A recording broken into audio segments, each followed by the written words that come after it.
Have a Date with the Angel. Starring Betty White. Bill Williams as Gus Angel. Presented by Plymouth, star of The Forward Look, and the Plymouth Dealers of America. The time, 6 months after Vicki and Gus Angel were married. The plot, it could have happened anywhere. The place, but it happened on a train.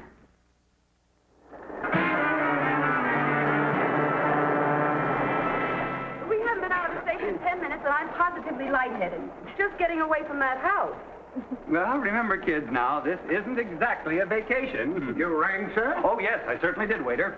I'd like 2 beers and 2 lemonades. Yes, sir. Carl always was a big spender. You know, what I don't seem to get across to Dottie, Vicky, is that Gus and I are being sent to San Francisco so that John Calvin can give us the once-over. Us and our wives. You see, Vicki, San Francisco is the head office, and John Calvin is the head of the head office, and Mrs. Calvin is the head of the head of the head office. So naturally, if the head of the head of the head office and the head of the head office don't like us, off go the heads of the pinheads of the branch office. Oh, come on, kids, this is serious. Let's not giggle ourselves into unconsciousness. Oh, for heaven's sake. Gus, will you tell them that our future as executives of this company depends on the impression we make on Mrs. Calvin? My goodness, if she thinks we're married to a couple of screaming hyenas... Mrs. Calvin does carry a lot of weight. Well, we'll suggest a nice diet for her. Oh, you see, the reason they call Mrs. Calvin Mother is because she's finicky about a lot of little things. At least that's what we heard. Now, being this is our first trip to San Francisco, we don't know what to expect. Well, we won't disgrace you, Gus.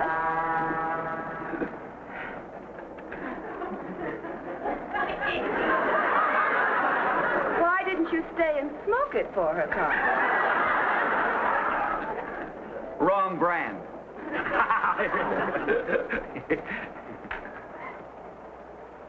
Oh, waiter, right here. The lemonade here, please, and the beers right here. Yes, sir. Lemonade for the ladies? Mm-hmm. Here for the gentlemen. Thank you. Oh, and give the check to my friend here. He's on an expense account. Yes, sir. Here you are, sir. Thank you. Vicky, you mustn't use your fingers. You can't do that at the Calvins. And it might be nice if we didn't chew tobacco until after the cocktail. Good thought. Look, kids, let's not get stuffy, shall we? It's just that Mother Calvin likes a happy family. And John Calvin buys the idea that if his men come from happy families, they make better executives. Did you get her license number, Carl? Don't be silly, darling. I was just thinking how much better that dress she was wearing would look on you. In other words, be yourself at the Calvins, but be careful, huh? That's it. Well, Gus, what do you think we're going to do? Walk in and sing 3 choruses of Red River Valley? Oh, that's very funny. 3 choruses of red. Look, if we seem to lean too much on this Calvin business, it's just because our whole future depends. Well, thanks very much. No cream. I hope I didn't embarrass you, Vicky. But there are some things you just have to do. Oh. What's the matter with her? Oh, insanely jealous. How long does it take her to get over one of these things? Oh, Dottie is emotionally immature. Quick to anger and quick to laughter. She'll be over in about a week. A week? We're meeting the Calvins in the morning. She's got to be over with it by tomorrow. Gus, you're right. Gus, why are you so petrified of John Calvin? Me? Well, all week long I've been getting nothing but hints as to how I should act. If they have a cat, make a fuss over it. If they have a dog, don't mention a cat. If they serve fish, choke it down anyway. Am I in the habit of embarrassing you?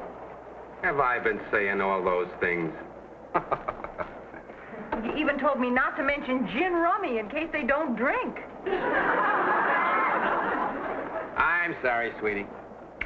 Let's forget about the Calvins. Well, that's more like it. Sweetheart, what do you say we patch up the fight between Carl and Dottie? Well, that's their business, isn't it, sweetie? It's more important than you realize. We can't have Dottie showing up like this at the Calvins in such a bad mood. Okay, sweetheart.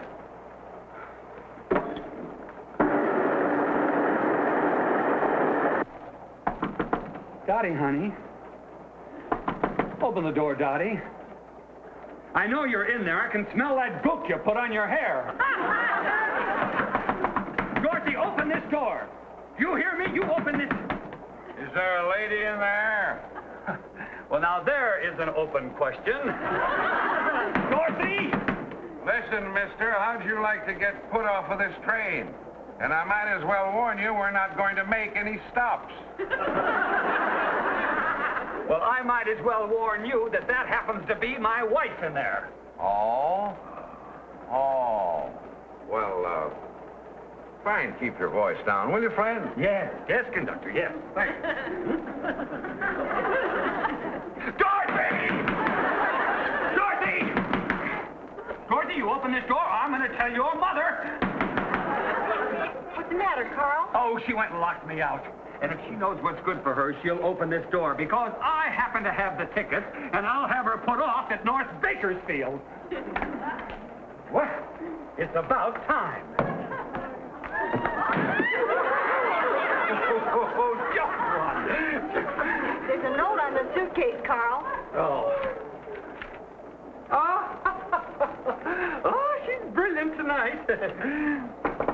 I read your message, Kipling, and it's not quite up to your Gunga Din. What does it say? Read it yourself. In case you're thinking of trying, I've also locked the windows. Well, you can just tell Miss Hair Curlers of 1918 that when she comes to her senses, I'll be in the club car. Patch it up now, Carl. You can't let us show up like this at the Calvins. Oh, can't I? Well, Will you forget the Calvins? Carl, you don't want her like this for your own sake. oh, that's right. You're not kidding. When she adds a chin strap to those hair curlers, her head looks like an aluminum porcupine swinging in a hammock. You wait here, I'll see what I can do. Oh. Dottie, honey, it's Vicky.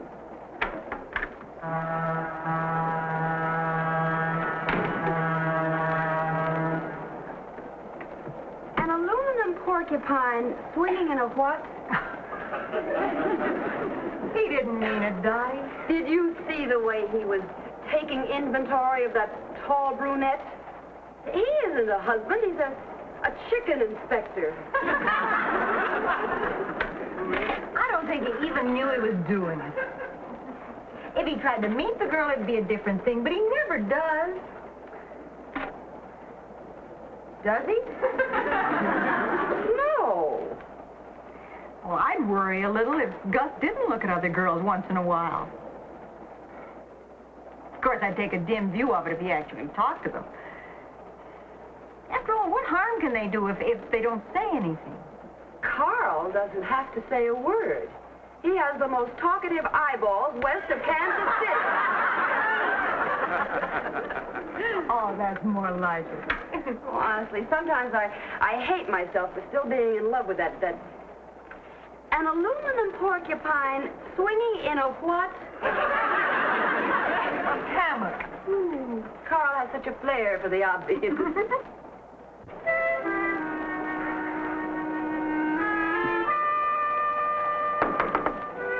Who is it?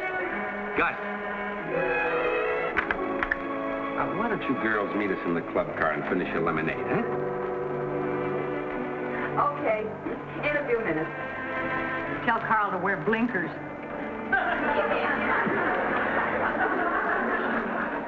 Stick girls are going to meet us in the club car in just a few minutes. I heard that last remark. Oh, look at this, Gus. Some people have no consideration for others. Now you got to be an Olympic hurdler to get up and down the aisle here. No, we don't do things like... Well, are these yours? Oh, yes, sir. I'm terribly sorry. I was just trying to rearrange the compartment. It's a little crowded with the nurse and the children and myself. Well, of course. Gus, get inside and help this little lady. These bags are too heavy for her to lift. Well, that's awfully nice of you. Oh, how many children do you have? Oh, 3. My husband hasn't seen the baby yet. He's in the Navy. Oh, well, I hear the Navy's taking them pretty young these days. Oh, put the heavy one on top, Gus. Not so loud, Carl. Babies are trying to get to sleep. Oh, well, Jan, I see you don't need any help. Oh, no, these gentlemen came to my rescue. Oh, this is my kid sister, Mrs. Johanna Threeb. Oh, Mrs. Well, what do you say we just use first names? I'm Carl, and this is Gus. Oh, fine. Well, I'm Janet, and this is Vivian. How do you Baby do? is sure cute. Oh, thank you so much. Well, see you later. Right. You know, you girls are going to love San Francisco. My, it's a real fun town. I know. I work for the San Francisco Police Department. Police department. I see. See you later. You know, I had a friend who was connected with the police force once. Yeah, by a pair of handcuffs. Well, I got a lot more of them, but I seem to be boring my friend. We'll see you girls later. Right. Bye. Well, thanks again, Gus and Carl. Bye. Bye-bye. Bye. Yeah. Pretty old jokes, but nice guy. Yeah. Say, how about joining me in the club car, huh? Oh, I'd love to, but I want to get the kids to sleep first, all right?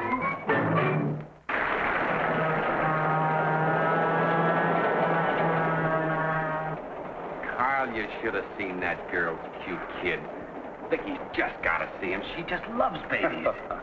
Honestly, Gus, you're such a chowderhead. Even you should realize that we don't even dare mention those two girls. To a wife, talking to a pretty girl is assault with a deadly weapon. All right. Oh, thanks again, fellas. Oh, well, thanks aren't really necessary, but if you get us anything, have it engraved. Oh, I'll do that.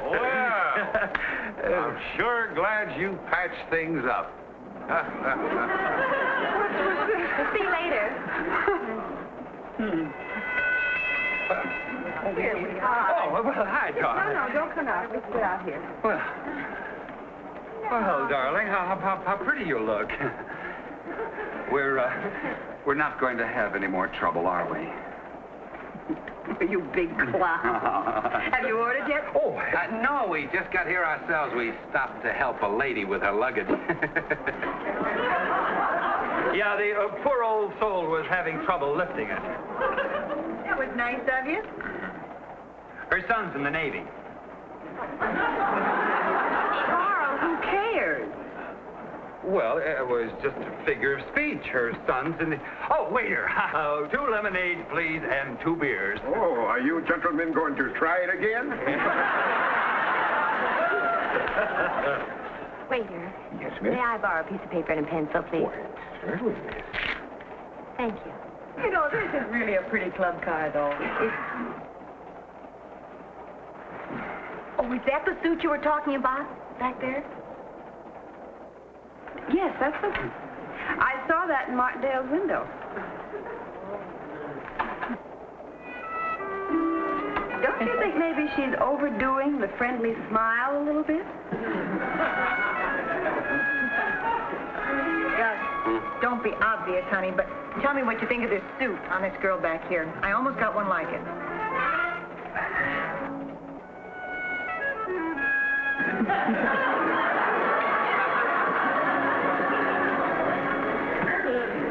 You're right.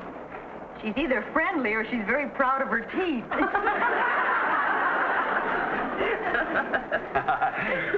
Well, all unpacked, are we? Well, now, there's a question that came right out of left field. Well, tickets, please. Oh, I have yours. Yes, sir. Say, you sure do get around. What a crazy mixed-up conductor. Oh, waiter. Here you are. 2 lemonades, please, and 2 beers. And you can give my friend the check again.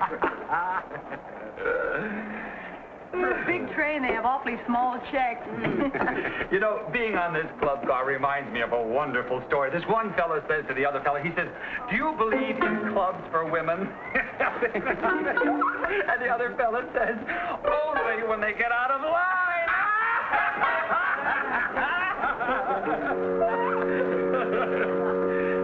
Who is Vivian? Vivian? I don't know any Vivian. Do you know of... Oh, Vivian! Oh, that's Clemson's sister-in-law. Yeah, she runs a chinchilla ranch up near Tascadero.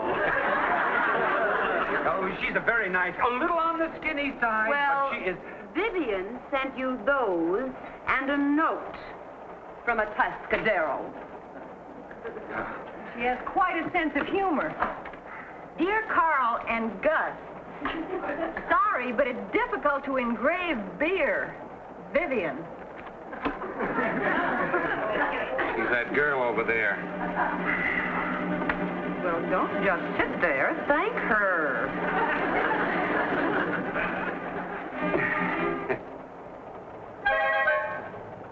Thank you.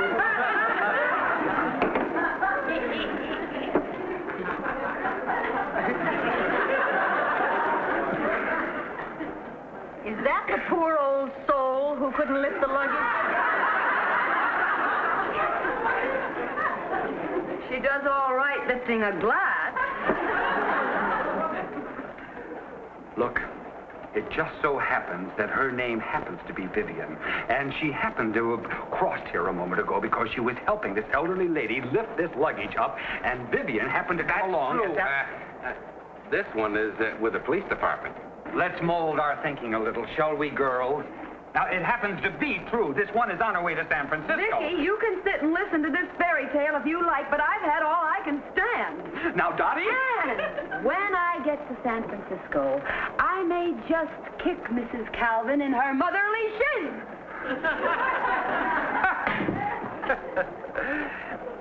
You know she'll do it, too.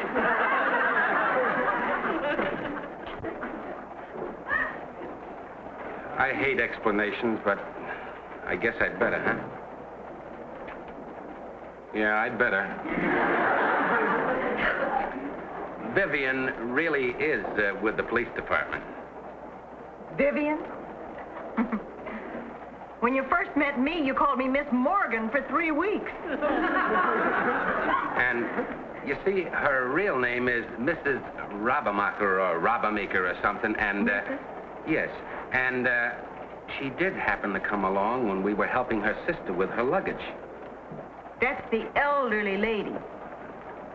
Well, she did introduce her as her kid sister. That is Vivian, and she does have these 3 children with her. Somehow it sounds a little more sensible without Carl around a mole thing. All right. You helped the little old lady with her luggage, then what? Well, it's a Oh, long... never mind, honey.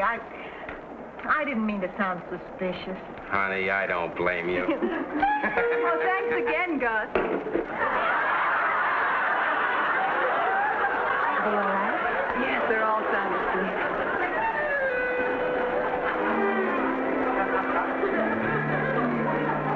You forgot to tell Grandma you're welcome. And don't worry about Dottie kicking Mother Calvin in the shins. Wait till you see where I'm going to kick her. Dorothy, open this door. I know you're in there. I can hear those corny curlers clicking. Dorothy! Vicky, will you tell this ridiculous woman to... Vicky! Oh, no. You too? Yeah, old lady Janet got into the act. Dorothy! Oh, come on, baby. Dorothy, now I've had enough of this, Vicky. Let me in. When I married you, you told... I see you've taught your friend how to play knock-knock, too. Oh, I'd like to knock you. Wait a minute, Got it? sweetheart. Who's there? Nobody here but us chumps.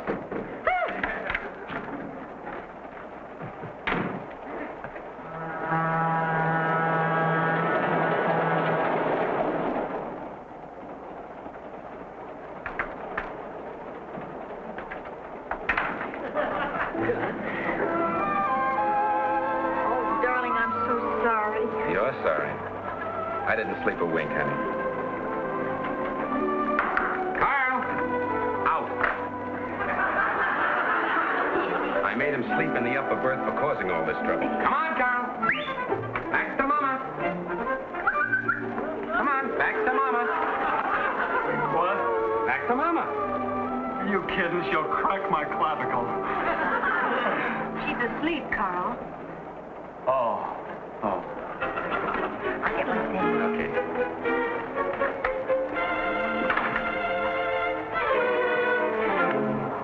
Oh, Gus. Yes? Gus, have you seen Greg? I've been all over the train. Greg? Yes, my little boy. He's disappeared. Oh, excuse me.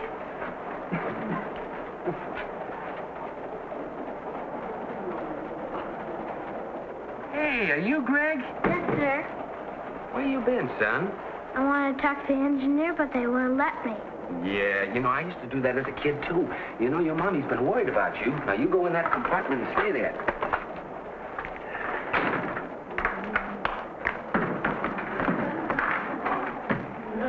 Good night, Carl. Good night, Vicky.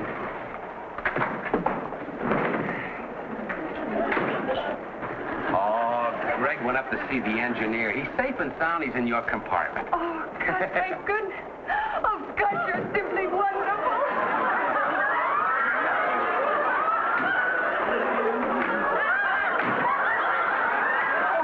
Okay, Carl, out. Out, back to Papa.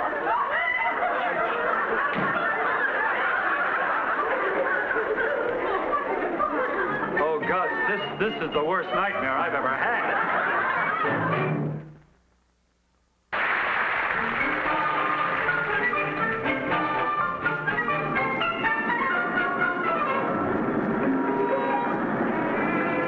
He said he might be a little late. Where else would we wait but in the waiting room? I still think we ought to try to reason with the girls. Mm-mm. They let us sweat it out all night. I'm through crawling. Oh. Good morning. Good morning. Good morning. What do you mean by that? There, you see? You know, if we knew what the Calvins looked like, it might help a little bit. Well, why don't you have them paged? Well, I'm glad I thought of it.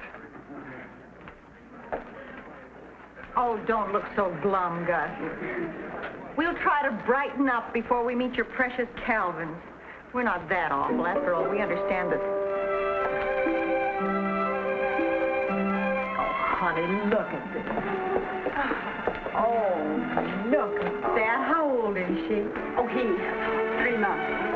Oh, Oh, hello, Gus. Hello, Janet.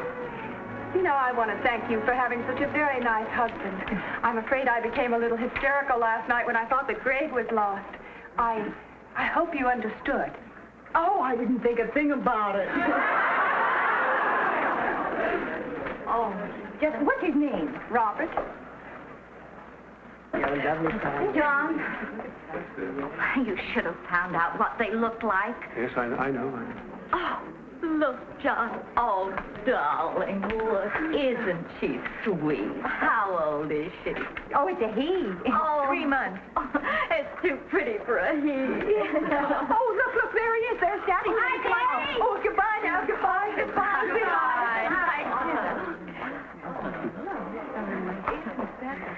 I can see you girls love children. That's the good point in people. Are you just visiting here in San Francisco? Well, more or less on business. I'm Mrs. Calvin. This is my husband, John Calvin. How do you do? Oh, and this is my friend, Mrs. Koenig, and I'm Mrs. Angel. We're down here trying to find people that we don't even know. Mrs. Calvin. I'm Mrs. Koenig. Did I hear someone mention the Calvins?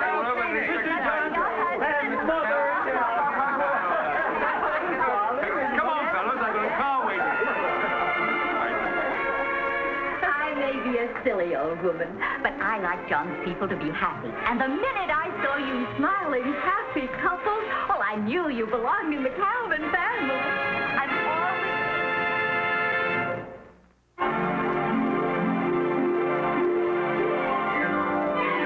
Got a date with an angel, gonna meet her at 7.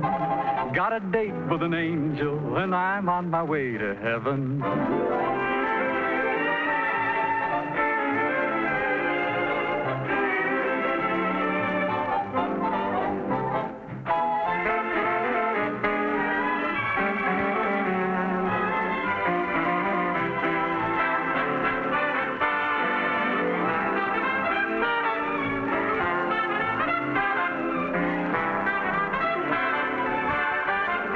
Ladies and gentlemen, your Plymouth dealer invites you to watch the Lawrence Welk program Top Tunes, and you tell it on this same network.